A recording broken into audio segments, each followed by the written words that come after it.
ассалому алайкум бинандаҳои гиромӣ. барномаи иттилоотии ахборо мустақиман аз телевизиони тоҷикистон манзуратон мегардонем. дар студия бо шумо ҳамрази абдулмаҷид. ёдовар мешавем ки рӯзҳои 26-27 март президенти ҷумҳурии тоҷикистон пешвои миллат муҳтарам Эмомалӣ Раҳмон бо сафари давлатӣ дар ҷумҳурии Узбекистон қарор доштанд. ин сафар на танҳо идомаи мантиқии муколомаи сатҳи олӣ байни ду давлат маҳсуб меёбад, балки бозгӯи иродаи қавии сиёсӣ ҷиҳати таҳким ва густариши ҳамаҷонибаи муносибатҳои дуҷониба дар соҳаҳои гуногун мебошад. дар доираи сафар таваҷҷӯҳи махсус ба рушди ҳамкориҳои иқтисодиву тиҷоратӣ, ҷалби сармоягузорӣ, тавсеяи равобити саноатӣ ва энергетикӣ, инчунин афзоиши ҳаҷми гардиши мол байни ду кишвар зоҳир гардид. ҳамзамон дар доираи сафари давлатӣ президенти ҷумҳурии тоҷикистон пешвои миллат муҳтарам Эмомалӣ Раҳмон ба ҷумҳурии Узбекистон масъалаҳои муҳими минтақавӣ аз ҷумла таъмини амният, истифодаи оқилонаи захираҳои обу энергетика ва рушди инфрасохтори нақлиётӣ мавриди баррасӣ қарор гирифтанд. инчунин барои таҳкими робитаҳои фарҳангӣ ва гуманитарӣ густариши ҳамкориҳо дар соҳаҳои маориф, илм ва сайёҳӣ имкониятҳои нав фароҳам оварда шуданд. дар маҷмӯъ натиҷаҳои ин сафар заминаи устувореро барои таҳкими минбаъдаи шарикии стратегӣ ва рушди дарозмуддати муносибатҳои дӯстона байни ҷумҳурии Тоҷикистон ва ҷумҳурии Узбекистон муҳайё месозанд. муфассал дар гузориши ҳамкоронамон. 26 март президенти ҷумҳурии Тоҷикистон пешвои миллат муҳтарам Эмомалӣ Раҳмон бо сафари давлатӣ вориди шаҳри Тошканд, пойтахти ҷумҳурии Узбекистон шуданд. дар фурудгоҳи байналмилалии Тошканд ҳумо меҳмони олиқадр президенти ҷумҳурии Тоҷикистонро бо нишони эҳтироми баланд роҳбари кишвари мизбон президенти ҷумҳурии Узбекистон муҳтарам Шавкат Мирзиёев гарму самимӣ истиқбол гирифтанд.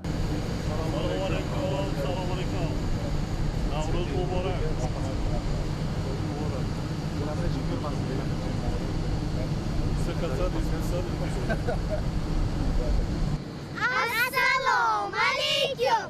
Tojikiston, O'zbekiston, jannat monand, bog'i boston, azal birga qardosh ellar, bir-biriga payvand dillar. Koda koshu, koda ko'z, o'zbek, tojik, do'st bo'lsin. Dillarda shu qutlug' so'z, doim vaqtga yod bo'lsin. Xush omaded, mehmononi aziz, mehmononi qadrshinos. Shumoro istiqbol menamoyad xalqi o'zbek var O'zbekistoniyam bu ehtiromi xos. Rahmat. Yakon tashakkur. Navbatdan muborak. ба ифтихори сафари давлатии президенти ҷумҳурии Тоҷикистон муҳтарам Эмомалӣ Раҳмон майдони фурудгоҳ фазои идона дошт. парчамҳои ҳар ду давлат афрохта шуда, шиёру овезаҳои тараннумгари дӯстии мардумони Тоҷикистону Ӯзбекистон овезон буд. сафари давлатии президенти кишвар муҳтарам Эмомалӣ Раҳмон рӯзҳои 26-27 март дар шаҳрҳои Тошканд ва Бухоро ҷараён гирифта, дар доираи он мулоқоту музокироти сатҳи олӣ дар нахустин нишасти шӯрои олии байнидавлатӣ, имзои шумораи зиёди санадҳои нави ҳамкорӣ ва баргузории форуми тиҷоратӣ ва як қатор чорабиниҳои фарҳангӣ аз ҷумла шоми дӯстӣ ва рӯзҳои фарҳанги Тоҷикистон дар Ӯзбекистон сурат гирифт.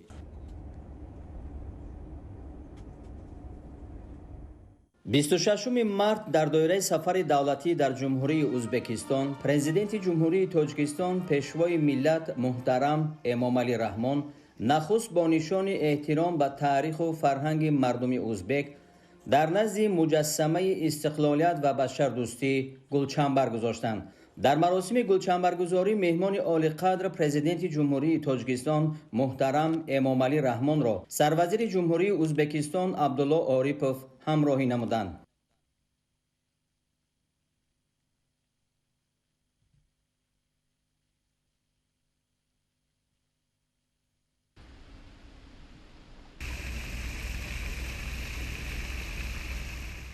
26 март дар доираи сафари давлатӣ ба ҷумҳурии ӯзбекистон маросими истиқболи расмии президенти ҷумҳурии Тоҷикистон пешвои миллат муҳтарам Эмомалӣ Раҳмон дар назди қасри Кӯксарой сурат гирифт. меҳмони олимақом президенти ҷумҳурии Тоҷикистон муҳтарам Эмомалӣ Раҳмонро президенти ҷумҳурии Ӯзбекистон муҳтарам Шавкат Мирзиёев гарму самимӣ истиқбол гирифта ба болои шоҳсуфаи ифтихорӣ даъват намуданд.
Emomali Rahmon janob oliylari, faxriy qorovul sizni O'zbekiston Respublikasiga kelishingiz munosabati bilan hisoblandi. Faxriy qorovul boshlig'i polkovnik Xanikolov. маросими истиқболи расмӣ бо гузориши фармондеҳи горди фахрӣ, садо додани сурудҳои миллии ду кишвар, гузаштани сарони давлатҳо аз назди қатори сарбозон, арзи эҳтироми меҳмони олимақом ба парчами давлатии Ӯзбекистон, шиносоӣ бо ҳайатҳои расмии дуҷониб ҷараён гирифта, бо гузашти низомии ҷузу томҳои горди фахрӣ аз назди сарони ду давлат анҷом ёфт.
مذاکرات سطح عالی در دایره سفر دولتی پرزیدنت جمهوری تاجیکستان پیشوای ملت محترم امامعلی رحمان به جمهوری ازبکستان با ملاقات خاصه سران دو دولت محترم امامعلی رحمان و محترم شوکت میرزیویف آغاز یافت. پرزیدنت جمهوری ازبکستان سرور دولت ما را بار دیگر به شهر تاشکند خیر مقدم گفته اظهار باور نمودند که بازدید کنونی محترم امامعلی رحمان با تحکیم و گسترش شریکی استراتژی و مناسبت‌های همپیمانی دو کشور همسایه تکانی نو می‌بخشد. پرزیدنت کشور ما محترم امامعلی رحمان با محترم شوکت میرزیویف برای دعوت به تاشکند و پذیرایی گرم و صمیمی عرض سپاس نموده به روند تحکیم پیوسته مناسبت‌های دوستانه و گسترش همکاری گوناگون جنبه تاجیکستان و ازبکستان در روحیه شریکی استراتژی و همپیمانی بهای بلند دادند.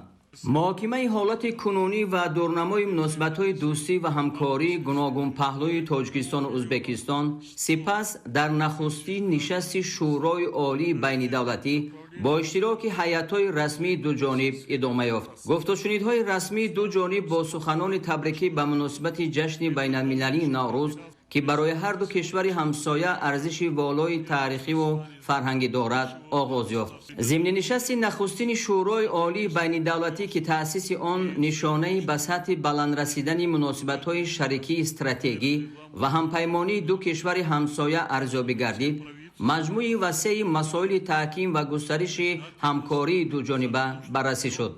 با قناعتمندی تاکید گردید که حجم گردش مال و محصولات میان دو کشور به 1 میلیارد دلار آمریکایی نزدیک می شود و اظهار باور کرده شد که تا سال 2030 این نشان داد تا به 2 میلیارد دلار رسانده می شود. ذکر گردید که حالا در سرزمین ازبکستان 410 کارخانه با سرمایه صاحبکاران تاجیک و در تاجیکستان 131 کارخانه مشترک تاجیکستان و ازبکستان فعالیت دارند.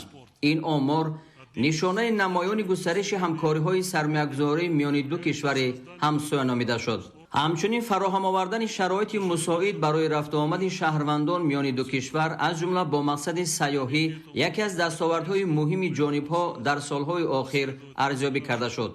وابسته به این پیشوای ملت تاکید کردند که در سال 2025 نزدیک 2,800,000 شهروند ما به ازبکستان و بیش از 1,100,000 شهروند کشور همسایه به تاجیکستان سفر نمودند. سرعت بلند گسترش رابطه‌های همکاری در ساحه‌های استراتژی چون انرژتیک، صنعت، نقلیات و کشاورزی تاکید گردید. از برگزاری با موفقیت نمایشگاه مشترک محصولات ساحوی در شهر تاشکند، روزهای فرهنگ تاجیکستان در ازبکستان و انجمن بین منطقوی صاحبکاران دو کشور در شهر جیزخ ازبکستان که در حاشیه این سفر جریان داشتند اظهار قناعت کرده شد. تقویت همکاری برای استفاده وسیع تکنولوژی‌های نوین، دستاوردهای نوترین علم و تکنیک معاصر، همچنین دستگیری عالمان و تشبثکاران جوان ضرور دانسته شد. با دریافت راه‌های رشد منبعد همکاری در بخش‌های معارف، تندرستی، جوانان،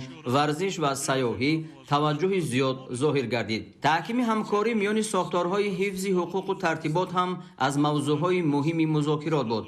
در رابطه با این ضرورت هماهنگی‌های مشترک در مبارزه با ظهورات تروریسم و افراطگرایی، جنایت‌های کیبری، قاچاق مواد مخدر و دیگر ظهورات جنایت‌های متشکل فرامرزی تاکید کرده شد. با همکاری در مسائل منطقوی و جهانی هم توجه خاص ظاهر گردید. سرور دولت ما محترم امامعلی رحمان از جمله اوضاع اطراف منطقه ما را مرکب نامیده ابراز داشتند که برای واکنش مؤثر به خوف و تهدیدهای عمومی تلاش‌های مشترک منبعد تقاضا می‌گردد.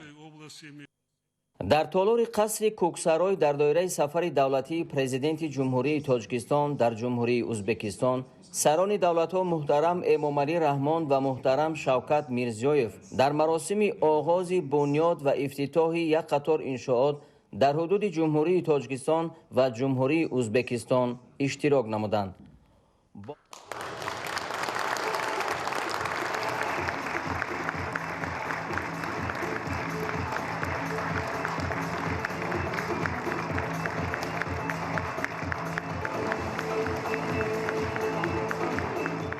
با امر و اجازت راهبران دولت‌ها برای آغاز کارهای ساختمانی در 7 انشاءات در تاجیکستان از قبیل وسیع کردن خط استحصال تکنیکی معیشی ارتل، ساختمان کلینیکای طبی با نام شاه مد در شهر دوشنبه، تأسیس کلاستری نساجی، بنیاد خط معاصر کارکرد میوه، استحصال محلول‌های طبی، آغاز لایحه استحصال مبل و تکنیکای صنعتی در ولایت سوخت اساس گذاشته شد. همچنین در این مراسم سران دولت‌ها برای افتتاح و آغاز ساختمان انشاءات مشترک از جمله لایحه کارکرد شیر و استحصال محصولات پنیری، استحصال افشوره شربت، دوشنبه نامگذاری کردن یکی از کوچه‌های تاشکند نو، ساختمان مجموعه معاصر بلندآشانه استقامتی و به راه ماندن استحصال محصولات کنسرو شده در جمهوری ازبکستان اجازت دادند.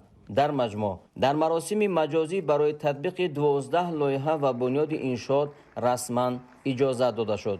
اطلاع داده شد که مبلغ 7 انشاءاتی در تاجیکستان بنیاد شونده 98 میلیون دلار آمریکایی و 5 لایحه در ازبکستان عملی شونده 63.2 میلیون دلار آمریکایی را تشکیل می‌دهد. مورد ذکر خاص است که این لایحه ها به تشکیل جایهای نو کاری برای شهروندان مساعدت خواهد کرد.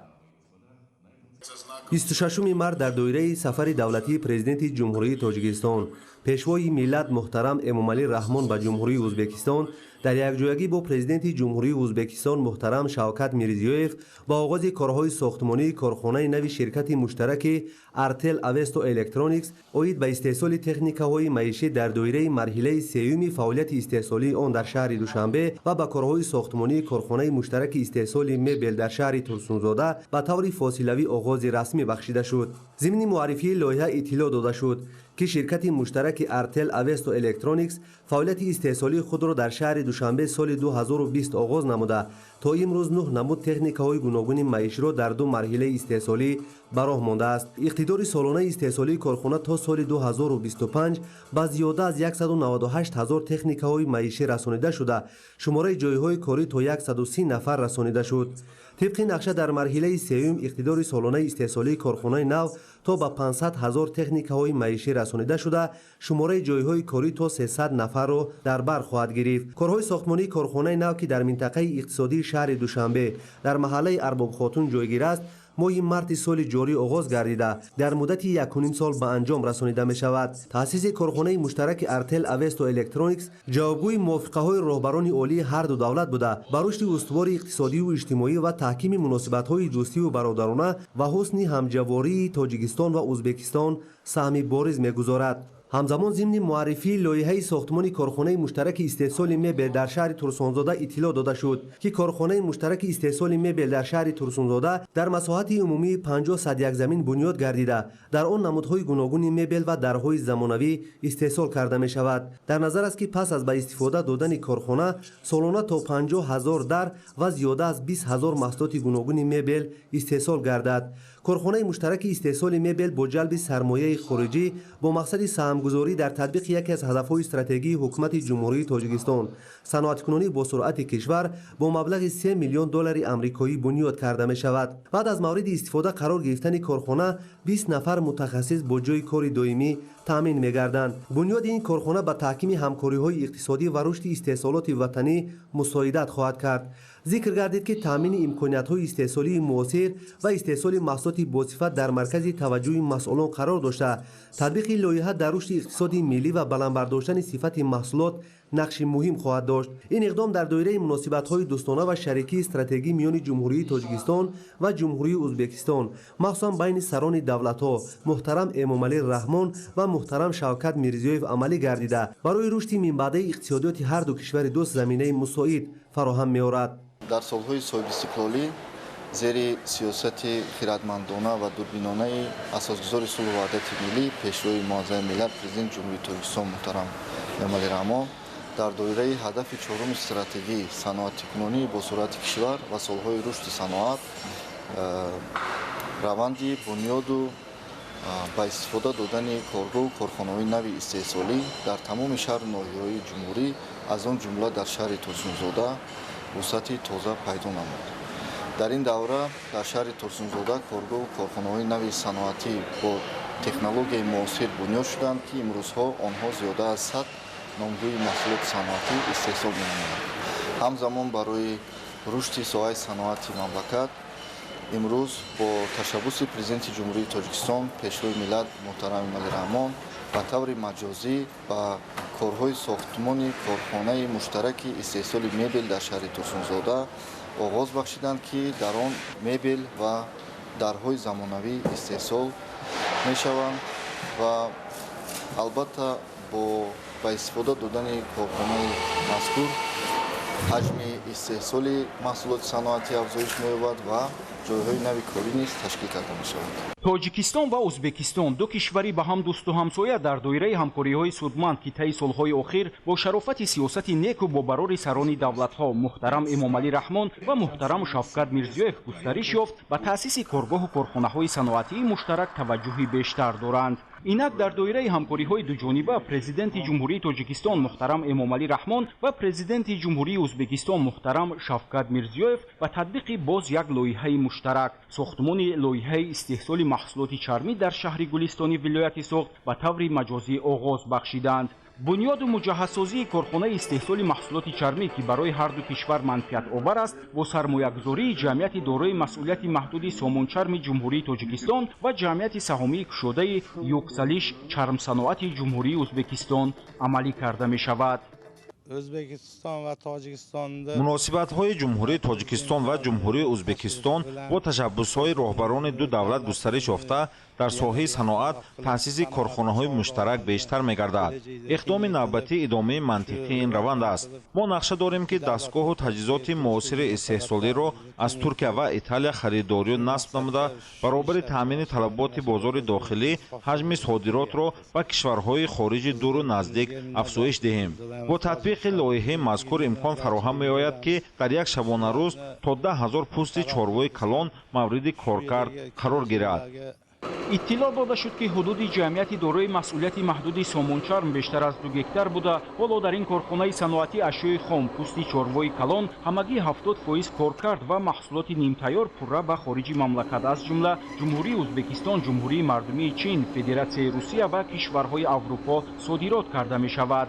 мақсад аз татбиқи лоиҳаи муштараки соҳибкорони Тоҷикистону Ӯзбекистон ҳам дар заминаи корхонаи Сомончарми шаҳри Гулистон аз он иборат аст, ки дар оянда пӯсти чорвои калон пурра коркард ва маҳсулоти тайёр ба монанди пойафзол ва либоси чармии истеҳсолу содироташ бештар гардад.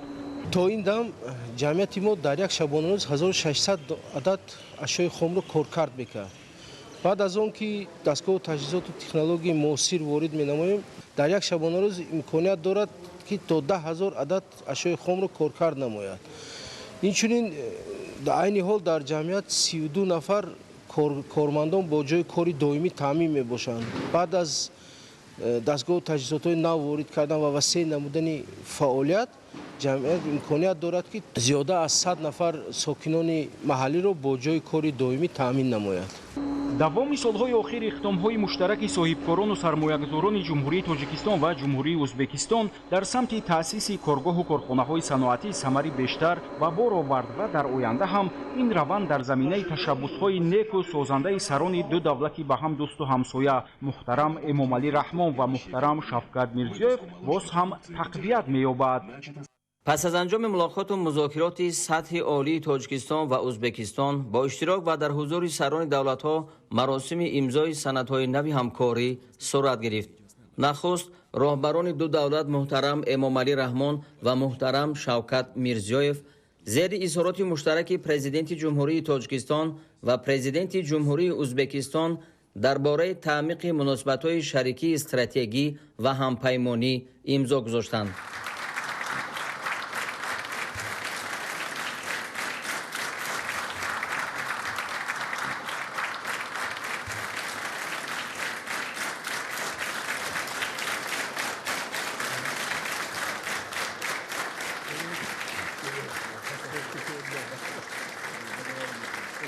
зери барномаи зиёд намудани ҳаҷми гардиши мол то 2 миллиард доллари амрикоӣ миёни ҷумҳурии Тоҷикистон ва ҷумҳурии Ӯзбекистон то давраи соли 2003 و برنامه‌های همکاری صنعتی میان جمهوری تاجیکستان و جمهوری ازبکستان، سروزیر جمهوری تاجیکستان قاهر رسولزاده و سروزیر جمهوری ازبکستان عبدالله آریپوف امضا گذاشتند. سپس در حضور سران دو دولت سندهای زیرین به امضا رسید. سازشنامه درباره همکاری علمی میان اکادمیای ملی علم‌های تاجیکستان و اکادمیای علم‌های جمهوری ازبکستان. یادداشت تفاهم اوید به همکاری میان اگنتی خدمت دولتی نزد پرزیدنت جمهوری تاجیکستان و اگنتی رشد خدمت دولتی نزد پرزیدنت جمهوری ازبکستان اوید به همکاری در ساحه خدمت دولتی. یادداشت تفاهم اوید به همکاری در ساحه اجرای مجبوری سندهای سودی و سندهای دیگر مقامات میان خدمات اجرایی نزد حکومت جمهوری تاجیکستان و بیوروی اجرای مجبوری نزد پروکراتور گنرالی جمهوری ازبکستان. یادداشت تفاهم اوید به همکاری میان اگنتی اینواسیون و تکنولوژی‌های رقمی نزد پرزیدنت جمهوری تاجیکستان و اگنتی رشد اینواسیون نزد وزارت معلومات عالی، علم و اینواسیون جمهوری ازبکستان. پروتکل درباره وارد نمودن تغییر و الهه‌ها به سازشنامه میان حکومت جمهوری تاجیکستان و حکومت جمهوری ازبکستان اوید به تأسیس شرکت سرمایه‌گذاری تاجیکستان و ازبکستان از 10 ایون سال 2021. سازشنامه میان حکومت جمهوری تاجیکستان و حکومت جمهوری ازبکستان اوید به تطبیق متقابله نظام‌های الکترونی سرتیفیکات کنانی پیدایش مال‌ها. سازشنامه میان حکومت جمهوری تاجیکستان و حکومت جمهوری ازبکستان درباره همکاری در ساحه تندرستی و علمی طب. سازشنامه میان حکومت جمهوری تاجیکستان و حکومت جمهوری ازبکستان اوید به هماهنگسازی تقسیمات بسامدهای رادیویی در منطقه‌های نزد سرحدی که از جانب خدمات رادیویی زمینی شهروندی جمهوری تاجیکستان و جمهوری ازبکستان استفاده می‌شوند. سازشنامه همکاری میان وزارت نقلیات جمهوری تاجیکستان و وزارت نقلیات جمهوری ازبکستان اوید به استفاده نظام اطلاعاتی پرمیت.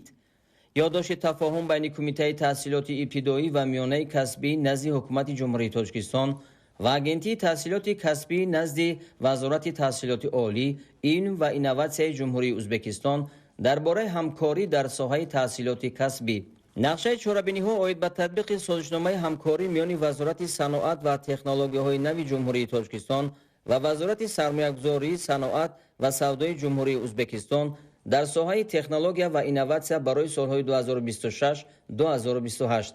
نقشه چهاربینی‌ها اوید به تطبیق یادداشت تفاهم درباره همکاری میان وزارت صنعت و تکنولوژی‌های نو جمهوری تاجیکستان و وزارت صنعت کوهی و گیولوژی جمهوری ازبکستان در ساحه صنعت کوهی و تکنولوژی‌های نو برای سالهای 2026-2028.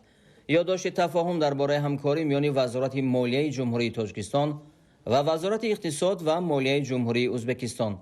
خریطه راه دایر به دورنمای رشد همکاری در ساحه کشاورزی و امنیت آذوقه‌واری میان وزارت کشاورزی جمهوری تاجیکستان و وزارت کشاورزی جمهوری ازبکستان برای سالهای 2026-2028. نقشه چهاربینی‌ها میان وزارت فرهنگ جمهوری تاجیکستان و وزارت فرهنگ جمهوری ازبکستان اوید به همکاری در ساحه فرهنگ برای سالهای 2026-2027. خریطه راه اوید به رشد همکاری در ساحه سیاحی میان کمیته رشد سیاحی نزد حکومت جمهوری تاجیکستان و کمیته سیاحی جمهوری ازبکستان برای سالهای 2026-2028. Уважаемый представитель средств массовой информации, мы искренне рады еще раз приветствовать президента Республики Таджикистан, уважаемого Эмомали Шариповича Рахмона и всех членов делегации на гостеприимной узбекской земле. O'zbekistonga xush kelibsiz.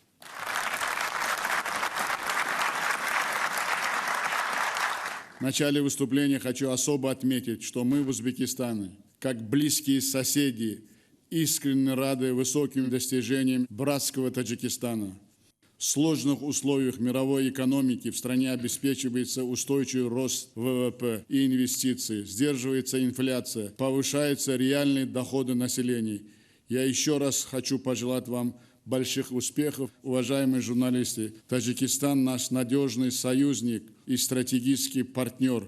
Мы разделяем единые цели, взгляды и устремления. Еще в недавнем прошлом у нас практически не было серьезных контактов и обменов. Сейчас регулярно встречаются руководители парламентов, премьер-министры, члены правительств, главы регионов и интеллигенция. Товарооборот даже 100 миллионов долларов не был. По итогам прошлого года он достиг почти 1 миллиарда долларов. Мы не сотрудничали в промышленности. Сегодня у нас работает свыше 500 совместных предприятий. Раньше не было прямого авиасообщения. Сейчас между столицами осуществляется 10 авиарейсов в неделю. Таких примеров можно много привести и в других сферах. Сегодня мы с уважаемым Эмомали Шариповичем провели очень плодотворные переговоры и первое заседание Высшего межгосударственного совета. Следует отметить, что к нынешнему саммиту была проведена серьезная подготовительная работа. Успешно прошли заседания межправкомиссий, форумы регионов, ректоров, ученых, молодежи, аналитических центров, Дни таджикской культуры и кино и ряд других мероприятий. В ходе встречи мы подробно обсудили широкий круг вопросов, определили приоритеты и целевые задачи развития многопланового партнерства. Будем продолжать активные контакты на всех уровнях, углублять диалог в рамках международных и региональных структур, включая форматы консультативных встреч и Центральная Азия плюс. Приоритетное внимание уделили экономике, поручили принять практические меры по доведению товарооборота до 2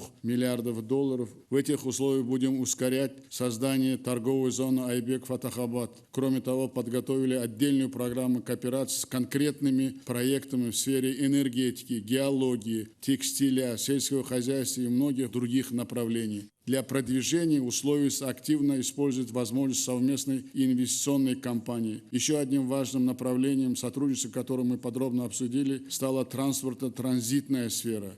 Сегодня подписали соглашение о внедрении электронной системы разрешения при грузоперевозках. Договорились расширять авиационные и железнодорожные сообщения, увеличивать пропускную способность пунктов на границах. Главная цель – создание благоприятных условий для бизнеса и для наших граждан. Также договорились максимально задействовать потенциал наших регионов. Именно они являются драйверами торгово-экономического партнерства.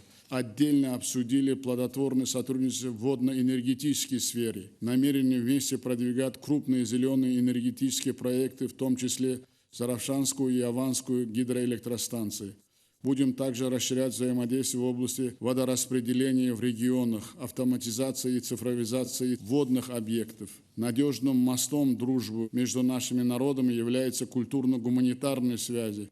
Сегодня состоится традиционный совместный концерт. Подготовлен фильм о дружбе Абдурахмана Джами и Алишера Наваи. Мы хотим одной из улиц в Новом Ташкенте присвоить имя города Душанбе.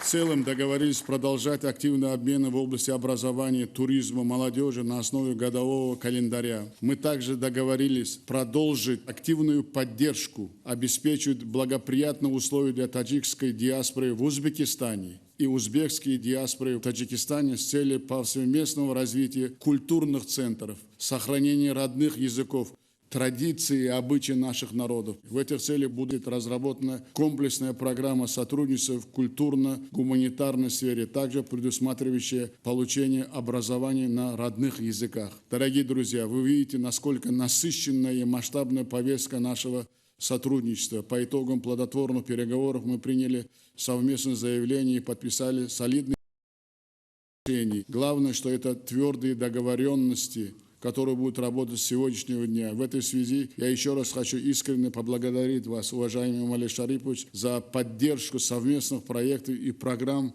нашего сотрудничества. Убежден, что итоги нынешнего исторического визита будут способствовать дальнейшему укреплению союзнических отношений, а также целям устойчивого развития, процветания двух братских стран. Благодарю за внимание. Теперь с удовольствием хочу передать слово Эмомали Шариповичу. Пожалуйста. Благодарю вас, уважаемый Шавкат Мирамонович, уважаемые представители средств массовой информации. Прежде всего, хотел бы еще раз выразить признательность уважаемому Шавкату Мирамоновичу Мирзиёеву за приглашение и радушный прием. Символично, что наши встречи проходят в дни международного праздника Навруз. Поздравляю вас, уважаемый господин президент, всех присутствующих и весь братский народ Узбекистана с этим светлым праздником. Навруз Мубарак. Сегодняшние переговоры в узком формате и в рамках первого заседания Высшего Межгосударственного совета прошли в атмосфере взаимопонимания и доверия. Мы предметно обсудили комплекс вопросов стратегического партнерства и союзнических отношений наших стран, а также перспективы их дальнейшего развития. Отметили важность продолжения регулярных политических контактов для продвижения многогранного таджикско-узбекского взаимодействия. Подтвердили нашу приверженность курсу на эффективную реализацию значительного потенциала двустороннего сотрудничества. В ходе переговоров особое внимание было уделено вопросам практической реализации достигнутых ранее договоренностей по всем направлениям. К настоящему времени сформирована солидная договорно-правовая база двустороннего сотрудничества наших стран. Сегодня мы приняли новый пакет документов. Они признаны придать дополнительный импульс взаимодействию сторон в сферах торговли и инвестиций, энергетики, транспорта, развития технологий и в аграрном секторе. Также подчеркнул значение документов, направленных на развитие связи в областях медицины, туризма и культуры. Безусловно, в вопросе дальнейшего наращивания торгово-экономического сотрудничества остаются ключевым приоритетом нашей двусторонней повестки. Мы высоко оценили устойчивую динамику роста взаимной торговли. По итогам прошлого года рост товарооборота составил порядка 30%. Мы приветствуем ускоренное принятие программы увеличения взаимного товарооборота до $2 миллиардов к 2028 году. Активно продвигается инвестиционное сотрудничество. Сегодня на территории Республики Узбекистан функционирует более 400 предприятий с участием таджикского капитала. Это свидетельствует о высокой деловой активности наших предпринимателей. В то же время в Таджикистане действует свыше 130 предприятий с участием узбекского капитала. Рассчитываем на дальнейшее расширение участия узбекских деловых кругов в реализации совместных проектов в Таджикистане. Мы отметили значительный потенциал для развития двустороннего сотрудничества в сферах промышленности, энергетики и в аграрном секторе. Акцентировали внимание на разработку перспективных проектов в горнорудной, металлургической, машиностроительной, легкой, пищевой и строительной отраслях. Особо подчеркнул необходимость наращивания деятельности совместной инвестиционной компании. Подтвердили обоюдную заинтересованность в развитии связи на уровне регионов. Мы отметили позитивный сдвиг вопросов создания необходимых условий для взаимных поездок граждан двух стран. В прошлом году порядка 2 800 000 граждан Таджикистана посетили соседний Узбекистан, в том числе в качестве туристов. В свою очередь, более 1 100 000 граждан Узбекистана выехали в Таджикистан как туристы. Договорились направить усилия на дальнейшее расширение взаимодействия в сферах транспорта и логистики, а также по внедрению цифровых технологий и искусственного интеллекта. Реализация всех обозначенных целей и задач будет возложена на межправительственную комиссию по торгово-экономическому сотрудничеству. В рамках переговоров мы подтвердили намерение и далее активно расширять культурно-гуманитарные обмены. Были рассмотрены вопросы укрепления взаимодействия в сферах образования, науки, здравоохранения и туризма. Также отметили важность наращивания сотрудничества в сферах молодежной политики, спорта и средств массовой информации. Как ответил уважаемый Шавкат Мирамонович, мы продолжим активную поддержку и обеспечим благоприятные условия для узбекской диаспоры в Таджикистане и таджикской диаспоры в Узбекистане с целью сохранения и развития родных языков, культуры, традиций и обычаев. Будем совместно разработать проекты по строительству школ и университетов для получения ими образования на родном языке. Признательны узбекским друзьям за создание необходимых условий для проведения в рамках визита Дня культуры Таджикистана в Узбекистане. В ходе переговоров мы подробно обсудили международную и региональную повестку, выразили серьезную обеспокоенность нарастающей напряженностью мировой политики, подтвердили близость подходов в вопросах противодействия вызовам и угрозам безопасности. Особое внимание было уделено вопросам региональной безопасности. Отметили важность продолжения координации взаимодействия между правоохранительными органами и спецслужбами по вопросам борьбы с терроризмом, экстремизмом и религиозным радикализмом. Указали на насущную необходимость укрепления сотрудничества в борьбе с киберпреступностью, наркотрафиком и другими проявлениями организованной транснациональной преступности. Обсудили эскалацию военно-политической ситуации вокруг нашего региона. Пользуясь случаем, хотел бы вновь подчеркнуть неизменную позицию Таджикистана по разрешению всех конфликтов и противоречий исключительно политико-дипломатическими методами в соответствии с принципами международного права и Устава ООН. Дорогие друзья, мы высоко ценим всестороннее развитие отношений стратегического партнерства и союзничества между нашими странами. Убежден, что совместными усилиями мы и впредь будем укреплять таджикско-узбекское сотрудничество в русле дружбы, добрососедства и взаимной поддержки.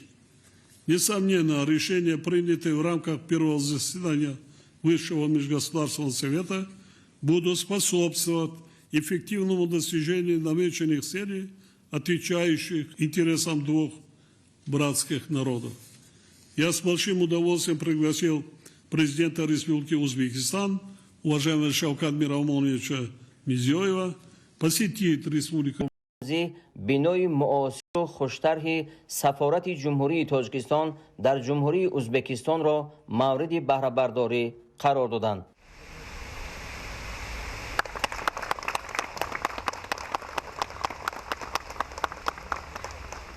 ба ифтихори ифтитоҳи бинои сафорат ва ташрифи сарони давлатҳо сурудҳои миллии тоҷикистон ва узбекистон садо дод. баъди кушода шудани бинои нави сафорат, парчами давлатии тоҷикистон афрохта шуд.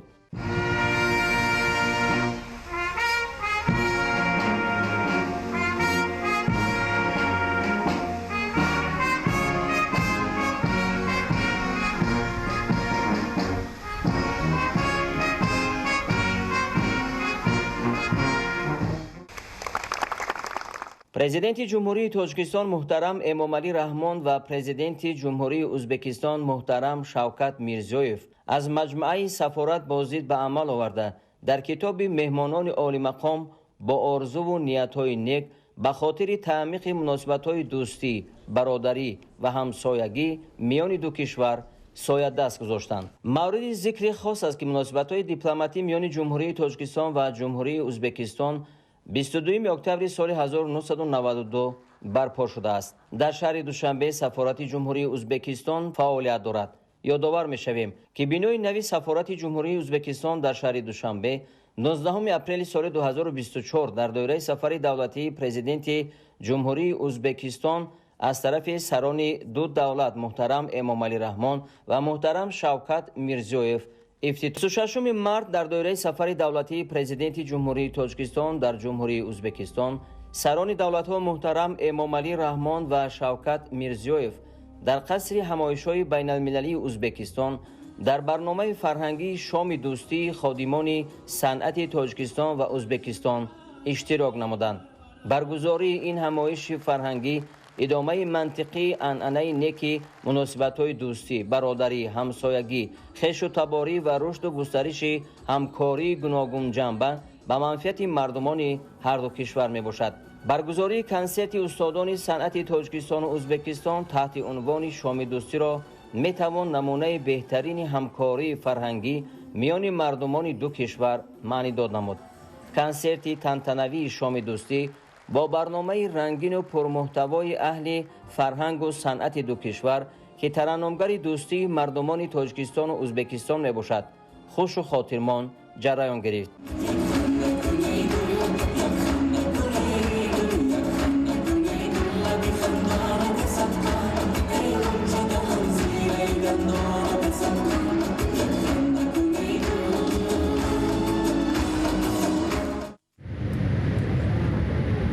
27 مارد در دایره سفر دولتی در جمهوری ازبکستان پرزیدنت جمهوری تاجیکستان پیشوای ملت محترم امامعلی رحمان از شهر تاشکند به شهر بخارا تشریف آورده جایهای تاریخی و مقدس این شهر باستانی را تماشا نمودند. در فرودگاه بین المللی شهر بخارا سرور دولت محترم امامعلی رحمان را پرزیدنت جمهوری ازبکستان محترم شوکت میرزیویف گرم و صمیمی استقبال گرفتند. به خاطر پذیرایی صمیمی مهمان عالی قدر راهبر دولت محترم امامعلی رحمان صحن فرودگاه ایدانه آراسته شده بود. برنامه رنگین هنری استادان و هوسکاران این کشور بازگو از احترام صمیمی نسبت به مهمان عالی قدر محترم امامعلی رحمان می باشد، زیرا با اراده قوی سیاسی سران کشورهای همسایه تاجیکستان و ازبکستان سالهای آخر برای تحکیم و توسعه رابطه های دوستی مردمان برادر تاجیک و ازبک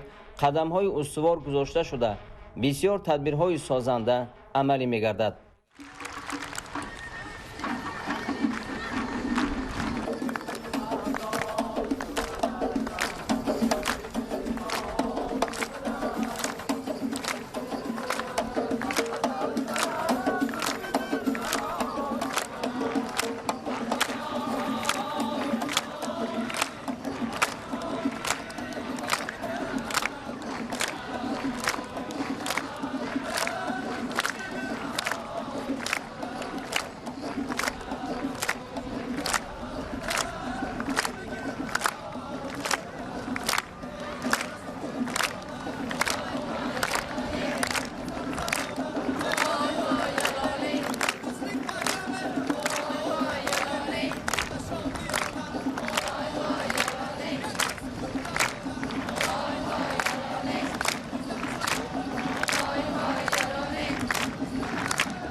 27 март президенти ҷумҳурии тоҷикистон пешвои миллат муҳтарам эмомалӣ раҳмон ва президенти ҷумҳурии ӯзбекистон муҳтарам шавкат мирзиёев якҷоя аз мавзеъҳои таърихии шаҳри қадимаи бухоро боздид намуданд. ташрифи президенти кишвари мо муҳтарам эмомалӣ раҳмон дар шаҳри бухоро бо боздид аз қалъаи бухоро, маҷмӯаи таърихию ёдгорӣ ва оромгоҳи баҳоддини нақшбанд, маҷмӯаи лаби ҳавз, маҷмӯаи меъмории пои калон ва оромгоҳи исмоили сомонӣ ҷараён гирифт. оромгоҳи сулолавии сомониён ки ёдгории меъмории асрҳои 9-10 мебошад, дар маркази таваҷҷӯҳ қарор гирифт.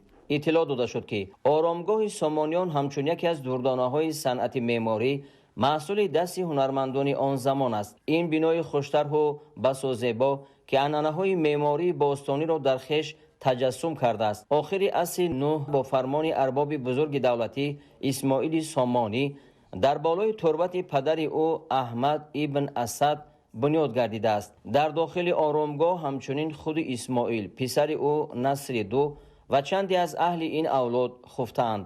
мақбара мураббашакл буда бо гумбази муҳташаме пӯшонда шудааст ки атрофи онро 4 гулдаста ором медиҳад.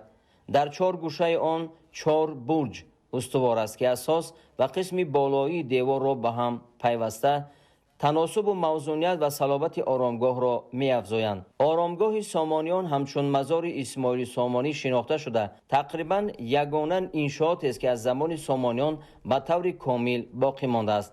он яке аз нодиртарин ёдгориҳои таърихии бухорои шариф ва аз ёдгориҳои нодири осиёи марказӣ мебошад. иншоот ба рӯйхати мероси фарҳангии исеско низ ворид гардидааст. ҳамарӯза садҳо гардишгар аз тамоми ҷаҳон ба тамошои ин мавзеъ меоянд. ёдовар мешавем ки дар даврони соҳибистиқлолӣ бо талошҳои бевоситаи президенти ҷумҳурии тоҷикистон пешвои миллат муҳтарам эмомалӣ раҳмон баъди 1000 сол ба хизматҳои шоистаи исмоили сомонӣ ҳамчун аввалин асосгузори давлати тоҷикон арҷ гузошта шуд. аз ҷумла соли 1999 1100-солагии давлатдории сомониён бо шукӯҳ таҷлил гардида дар шаҳри душанбе муҷассамаи барқади исмоили сомонӣ гузошта шуд. пули миллӣ сомонӣ ва яке аз ноҳияҳои пойтахт номи ӯро гирифт.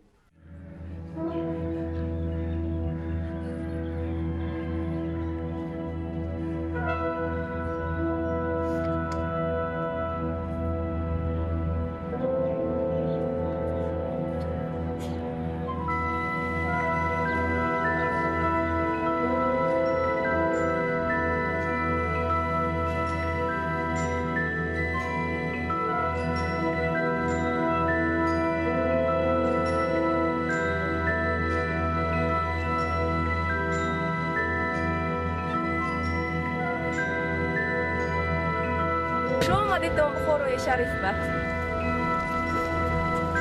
سلامت باشید.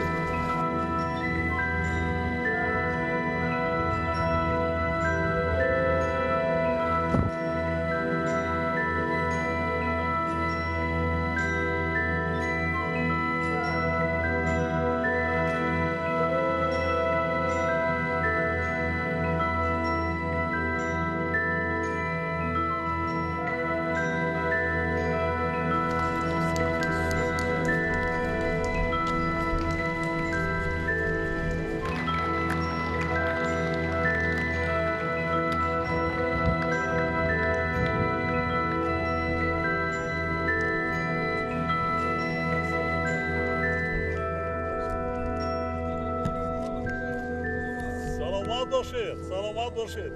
نوروز مبارک. خوشمایه جناب عالی.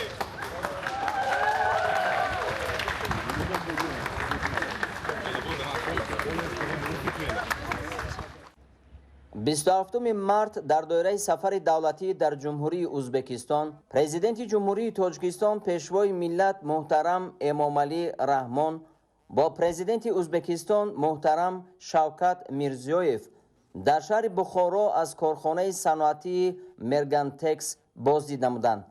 ба меҳмони олиқадр президенти ҷумҳурии тоҷикистон муҳтарам эмомалӣ раҳмон иттилоъ доданд ки дар корхонаи саноатӣ 2000 коргар фаъолият доранд ва 85% онро занон ташкил медиҳанд.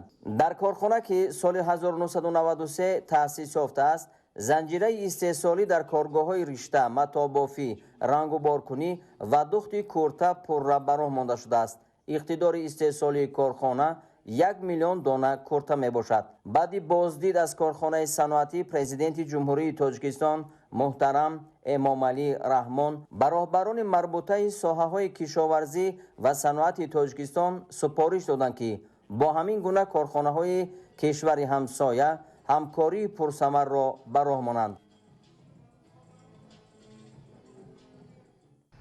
27 مارت پرزیدنت جمهوری تاجیکستان پیشوای ملت محترم امامعلی رحمان پس از انجام سفر دولتی در جمهوری ازبکستان از شهر بخارا به وطن برگشتند.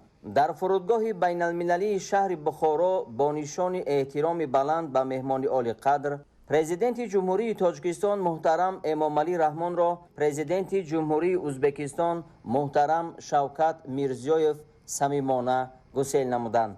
یادآور می‌شویم که ضمن سفر دولتی که روزهای 26 و 27 مارت در شهرهای تاشکند و بخارا جریان داشت، ملاقات و مذاکرات سطح عالی تاجیکستان و ازبکستان برگزار گردیده از روی نتیجه واخوری و فوروم منطقوی تجارتی تاجیکستان و ازبکستان بیش از 20 سند نوی همکاری به امضا رسید. در دایره سفر دولتی رهبر دولت محترم امامعلی رحمان در ازبکستان فوروم تجارتی، نمایشگاه مشترک محصولات، روزهای فرهنگ تاجیکستان و برنامه هنری شام دوستی با اشتراک سران دولت‌های تاجیکستان و ازبکستان برگزار گردید. بینندگان گرامی، در همین جا برنامه اطلاعاتی اخبار به انجام می‌رسد. حالا برنامه فرهنگی شام دوستی خادمان صنعت تاجیکستان و ازبکستان با اشتراک سران دولت‌ها محترم امامعلی رحمان و محترم شوکت میرزیویف که 26 مارت برگزار گردید منظورتان گردانیده می‌شود. ما باشیم با شما خیر خوش می‌کنیم.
ikki xalq bir qalbdir, o'zbek va tojik